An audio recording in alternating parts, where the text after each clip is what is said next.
Most people try to train calisthenics by following random exercises that they see online and just kind of mix and matching what feels right on a particular day. Now, while this might work for someone who already has a little bit of a foundation, maybe they're more athletic, maybe they've played sports in the past. If you're starting from zero, if you're a beginner, then it's very hard to learn without some sort of structure. So today we're gonna go through a full body beginner split and what that looks like. This is for the person who can't manage really to do many pull-ups, many push-ups, and we're gonna regress those exercises down to their most simplest form so that we can progress, so that we can progressively overload these exercises over time.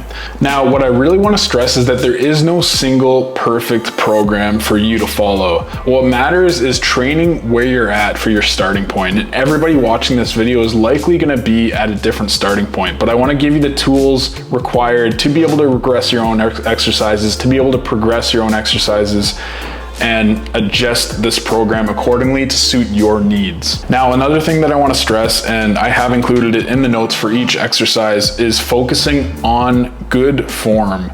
Good form, core foundations, stability, all of that is so important. Now, the next thing is that recovery, especially as a beginner, is mandatory. It's baked into the program with warm-ups, cool downs, and full recovery sessions because progress is built during rest.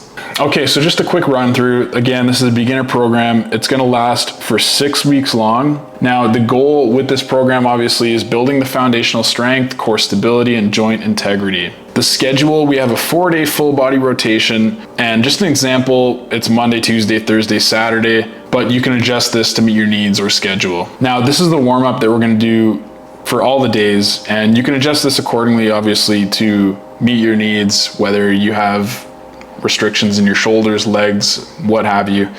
Now, this is just the sets and reps table, pretty basic. The tempo here is what we want to focus on. Now, the tempo breakdown is up above, eccentric being the first number. This is in time, by the way, in seconds. Eccentric, which is the lowering phase of an exercise.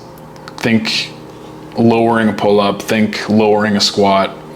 So that'll be 2 seconds, 0, that being the isometric, and then 1 being the concentric, which is pulling yourself up or squatting, like pushing yourself up, right? And then 1 being the isometric at the end would be like kind of like a squeeze, I guess you could say. Now, you might notice in this program, in each one of these days here, is that we do on average twice as much pulling as we do pushing.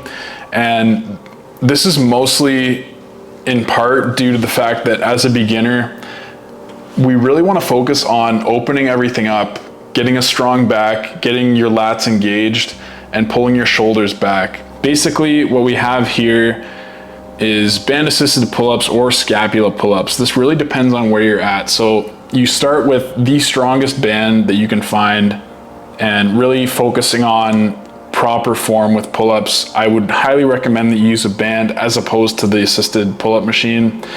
And if you can't manage to get any reps, you can try for chin-ups as well. This is going to obviously be a little bit more bicep dominant, but if you can't get any reps with that, then I would focus on just scapula engagement, scap pull-ups, which is basically the difference between an active hang and a dead hang. So a dead hang is literally just having your shoulder blades loose.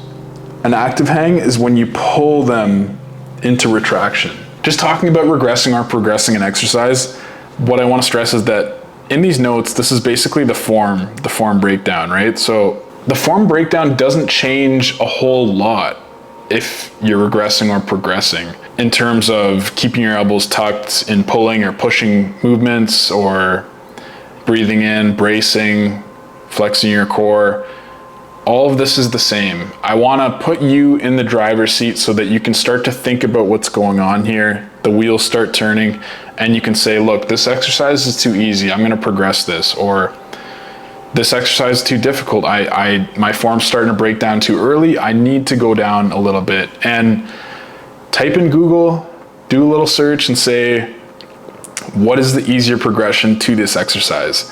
And you can take out what we have here and put in whatever works for you. This is how you build a split. This is how you make it work for you, because like I said, there is no perfect split for everyone. It's all going to be dependent on where you're at. So this is just kind of a basic breakdown, full body split. Make it work around your schedule. Really try to, like, I'm telling you guys, like, I never used to focus on recovery. It came to bite me. Please focus on recovery. Focus on, and it doesn't have to be these warm-ups or cool downs. It can be whatever works for you. Maybe you have tight traps. Maybe you have tight hips. Focus on that and make it work for you.